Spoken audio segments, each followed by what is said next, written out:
It's a Hollywood story that at this point is stranger than fiction. Actor Randy Quaid and his wife arrested in Canada. A warrant was issued for them after they missed a court date in California. Now the couple, though, is refusing to come back to the States, saying they are afraid for their lives.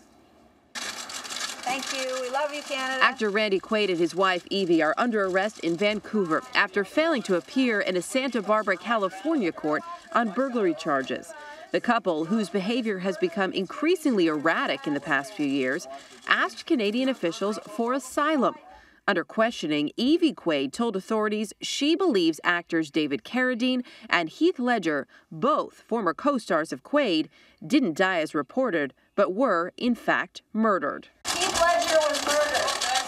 And Evie Quaid says she's afraid she and her husband are next. On a scale of 1 to 10, this is a 10. This is as crazy as it gets. The Quaid's claims that Heath Ledger and David Carradine were murdered are absolutely ridiculous. David Carradine hanged himself in Thailand, and Heath Ledger unfortunately died of a drug overdose.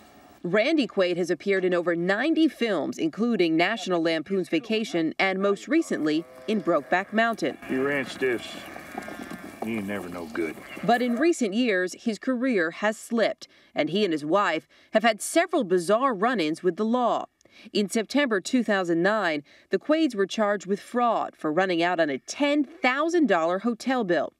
Then, in September of this year, the two were charged with burglary for living in a house without permission and allegedly causing $5,000 in damage. My impression when I was working for them is that they were both really lost. Private investigator Becky Altringer worked for the Quaids and says she's not surprised by the recent turn of events. Randy Quaid told me that he knew Evie needed help, but he didn't want to be the one to commit her. It's just a wild story, and apparently he said he felt like that they had been persecuted for 20 years. And were really, very fearful for their lives, and they feel that they are next. What happened? Paranoid? That is so sad. Well, it is kind of sad. Yeah, and they deny that they have substance abuse problems. No one has said that, so I wonder what's going on. It's a wild story. You know, he plays kind of loony characters in a lot of those movies, right? Think about Independence Day. He's the guy who gets in the plane and, you know. Yeah. Well, we'll see if they get to stay in Vancouver, right? We'll continue following the story. Canada has some interesting immigration laws. I don't know. I don't know if that's going to work out for them. Yeah.